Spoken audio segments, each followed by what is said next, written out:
Ce que personne ne mange, ni nous, ni nos animaux, trouve encore preneur. Ça, c'est le travail de Bruno. Il est directeur des abattoirs d'Ussel en Corrèze. Une fois les morceaux consommables vendus, il trie le reste. Vous voyez ces boyaux qui vont être utilisés pour faire des cordages des guitares, des violons ou autres. Voilà une des autres utilisations qu'on peut faire avec le porc. Encore une autre utilisation avec les oreilles, voilà, que l'on destine à la fabrication de produits cosmétiques, des masques pour les cheveux, des crèmes visage. Vous voyez, c'est ce qu'on appelle le gras, hein, c'est du gras, vous voyez. Hein. Je vous fais noter l'aspect gras et très tendre de cette partie du porc et qui se destine à fabriquer le rouge à lèvres. Le rouge à lèvres que ces dames utilisent grassement et qui vous permet, lorsque vous vous embrassez, d'avoir un porc entre vous. Aujourd'hui, c'est justement du gras que Bruno doit livrer à un laboratoire cosmétique.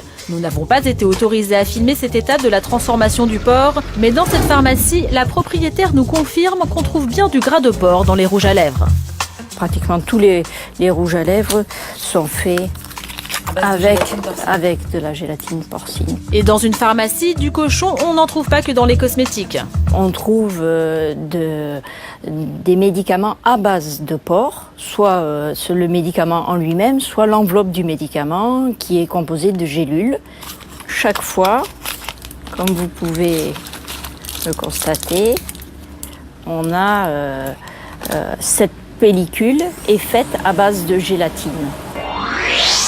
Si vous ne mangez pas de porc pour des raisons religieuses, pas de panique. Gabriel Elfassi est rabbin en banlieue parisienne. Il est très clair, quelle que soit la religion, quand il s'agit d'un médicament, il n'y a aucune interdiction. Toute religion qui se respecte se doit de soigner ses malades.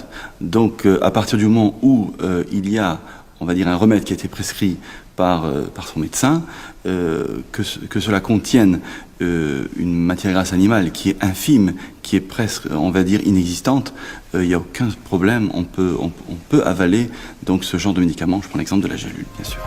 Le cochon est donc omniprésent dans notre vie quotidienne. Désormais, vous regarderez vos pilules, vos crèmes hydratantes ou vos rouges à lèvres d'un autre œil.